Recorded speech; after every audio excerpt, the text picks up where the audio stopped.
जी हां दोस्तों, एक तरफ ब्रिक्स देश अपना नया पेमेंट गेटवे और बैंकिंग सिस्टम लेकर खड़े हुए हैं, तो इन सब के विपरीत अमेरिका अपना डॉलर लेकर जमा हुआ है। जहां ब्रिक्स देश का इरादा बिल्कुल साफ है कि एक ऐसा पेमेंट सिस्टम बनाना जो कि डॉलर की डिपेंडेंसी को ही खत्म कर दे, लेकिन सामने अमेरिका डटा हुआ है क्योंकि उसको डर सता रहा है, क्योंकि अगर ऐसा होता है तो डॉलर बर्बाद हो जाएगा और अमेरिका की इकोनॉमी मिट्टी में मिल जाएगी। और इसी इकोनॉमिक लड़ाई को लेकर जो विवाद है वह तो पिछले साल से ही चला आ रहा है, लेकिन हाल ही में जो प्लान ब्रिक्स देशों ने तैयार किया है उसे देखकर अमेरिका के साथ साथ सभी यूरोपीय और पश्चिमी देश की आंखें एक बार फिर से चौंधिया गई हैं। इसलिए इसको रोकने के लिए अब इन्होंने एक दूसरी तरफ ऐसी मजबूत दीवार खड़ी करना शुरू कर दिया है ताकि ब्रिक्स के देश घबराकर अपना पैर पीछे हटा ले। फिलहाल पीछे हटाने के बजाय ब्रिक्स देशों ने एक अलग ही गेम खेलना शुरू कर दिया है।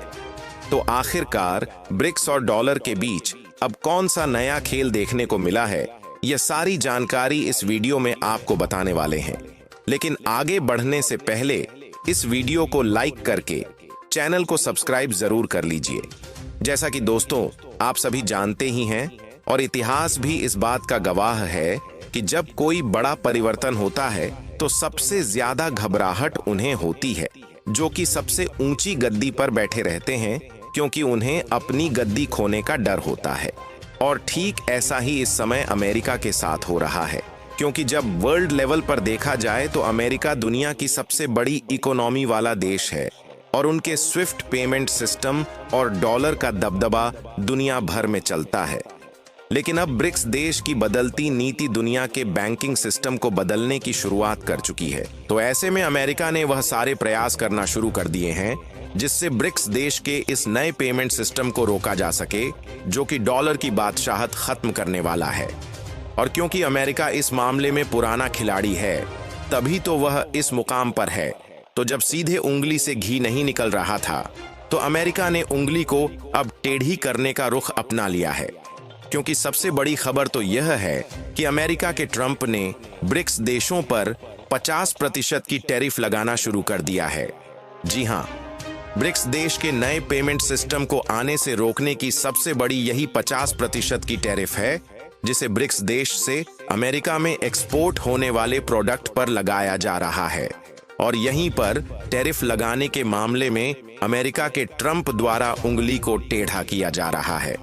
क्योंकि जब शुरुआत में ब्रिक्स देश की मीटिंग इस बार ब्राजील में होना शुरू हुई थी तो ट्रंप ने धमकी देते हुए कहा था कि 10% की टैरिफ इनके द्वारा उन देशों पर लगाई जाएगी जो कि ब्रिक्स के साइड खड़े होंगे।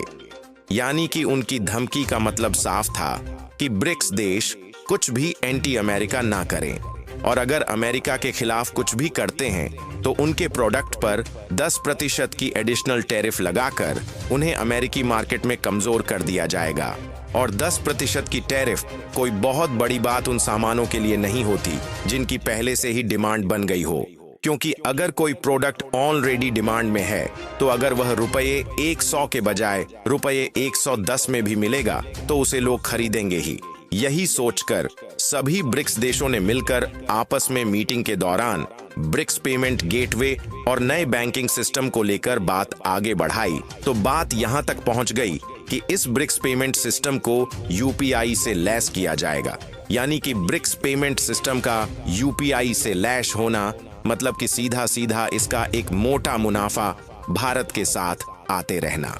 जैसा कि आज अमेरिका स्विफ्ट पेमेंट सिस्टम के जरिए मुनाफा कमाता है, क्योंकि आज के समय एक दूसरे देशों के बीच जो भी ट्रांजैक्शन होता है वह अमेरिका के स्विफ्ट पेमेंट सिस्टम के जरिए होता है, जिसके लिए मनी ट्रांसफर के खातिर अमेरिका के इस पेमेंट गेटवे का इस्तेमाल करने के लिए एक चार्ज देना होता है जो कि सीधा सीधा अमेरिका के जेब में जाता है। आप रिपोर्ट में साफ साफ देख सकते हैं कि इकोनॉमिक एक्सपर्ट तक यह बात कह रहे हैं कि ब्रिक्स की शानदार एंट्री ग्लोबल डीडोलराइजेशन को तेजी के साथ बढ़ाएगी, जिससे डॉलर की साख खत्म हो जाएगी। इसीलिए यूएस के द्वारा ब्रिक्स पर टैरिफ इंपोज किया जा रहा है, क्योंकि अगर आज अमेरिका के स्विफ्ट पेमेंट सिस्टम का इतना दबदबा ना बना होता तो डॉलर का यह वर्चस्व दुनिया भर में देखने को ना मिलता और स्विफ्ट पेमेंट सिस्टम भी एक बहुत बड़ा कारण है कि डॉलर आज इस मुकाम पर पहुंच पाया है। लेकिन डॉलर अपने इतिहास के सबसे निचले स्तर पर इसलिए पहुंच गया है क्योंकि जो बड़े बड़े इकोनॉमिस्ट हैं, उनका सीधा कहना है कि ब्रिक्स देश के द्वारा जो यह नया फाइनेंशियल सिस्टम भर रहा है, या फाइनेंशियल सिस्टम सीधे सीधे वेस्टर्न कंट्रीज के फाइनेंशियल सिस्टम के पैरेलल खड़ा हो गया है, जिसके कारण अमेरिकी डॉलर की डोमिनेशन के ऊपर इतिहास का वह खतरा नाच रहा है। इसके बारे में कभी अमेरिका ने सपने में भी नहीं सोचा था। और जैसा कि हमने आपको बताया कि जैसे ही स्विफ्ट पेमेंट सिस्टम गायब हुआ, वैसे ही डॉलर इतनी तेजी के साथ अलग अलग देश इस्तेमाल करना कम कर देंगे कि इस डॉलर को तो कोई देखना पसंद ही नहीं करेगा। क्योंकि यहाँ पर सबसे दिलचस्प बात यूपीआई में छिपी हुई है, जो कि ब्रिक्स के पेमेंट और बैंकिंग सिस्टम को इतना फास्ट बनाएगा कि स्विफ्ट पेमेंट सिस्टम का इस्तेमाल कोई करेगा ही नहीं। और यूपीआई ब्रिक्स पेमेंट सिस्टम में लैश होकर इसे कितना फास्ट बनाएगा कि इसका अंदाजा इसी बात से लगाया जा सकता है। आईएमएफ यानी कि इंटरनेशनल मॉनेटरी फंड ने अपने नोट में इस बात को दुनिया के सामने कह दिया है कि इंडिया इस समय दुनिया का फास्टेस्ट पेमेंट सिस्टम बनकर खड़ा हो चुका है, जिसका कंट्रोल किसी और के पास नहीं बल्कि भारत के पास है। और आईएमएफ ने सिर्फ इतना ही नहीं कहा, बल्कि ताजा रिपोर्ट में यह भी देखा जा रहा है कि भारत का यूपीआई सिस्टम आज दुनिया के 50 से ज्यादा देशों में टेस्टिंग फेज में है और 10 से ज्यादा देशों में यह ऑपरेशनल स्टेज में पहुंच चुका है। यानी ब्रिक्स अगर अपने पेमेंट सिस्टम को यूपीआई से जोड़ देता है तो यह सिर्फ एक रीजनल सिस्टम नहीं रहेगा, बल्कि एक ग्लोबल नेटवर्क बन जाएगा, जो न सिर्फ अमेरिकी स्विफ्ट को चुनौती देगा बल्कि उसे तकनीकी तौर पर पीछे छोड़ देगा। क्योंकि देखिए, स्विफ्ट एक पुराना नेटवर्क है जो बैंकों को जोड़ता है, लेकिन इसमें ट्रांजैक्शन स्लो होते हैं, महंगे होते हैं और इसमें अमेरिका की नजरें हर एक डील पर होती हैं। जबकि यूपीआई क्या करता है कि 1 सेकंड में ट्रांजैक्शन क्लियर करता है, वह भी बिना किसी भारी फीस के और बिना किसी थर्ड पार्टी कंट्रोल के। अब सोचिए, जब यही ताकत ब्रिक्स के 1 या 2 नहीं बल्कि 30 से ज्यादा देशों के पास पहुंच जाएगी, तो कौन अमेरिका की महंगी, धीमी और निगरानी वाली स्विफ्ट सर्विस लेना चाहेगा, जिससे ब्रिक्स पेमेंट 2 देशों के बीच की लोकल करेंसी इस्तेमाल होने से डॉलर की डिमांड घटते ही अमेरिका को दुनिया से मिलने वाली फ्री की आर्थिक सब्सिडी खत्म हो जाएगी। साथ ही अमेरिका को अपना खर्च खुद उठाना पड़ेगा और वही अमेरिका की आर्थिक तबाही का कारण बनेगा।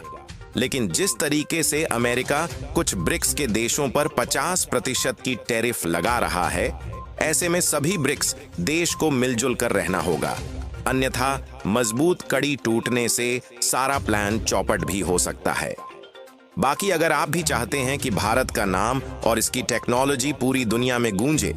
तो कमेंट बॉक्स में अपनी राय जरूर बताएं और इस वीडियो को लाइक करके अपने मित्रों तक शेयर जरूर करें ताकि उन्हें भी जानकारी मिल सके। इसी तरह और भी नॉलेजेबल वीडियो देखने के लिए चैनल को सब्सक्राइब जरूर कर लें। धन्यवाद। जय हिंद, जय भारत।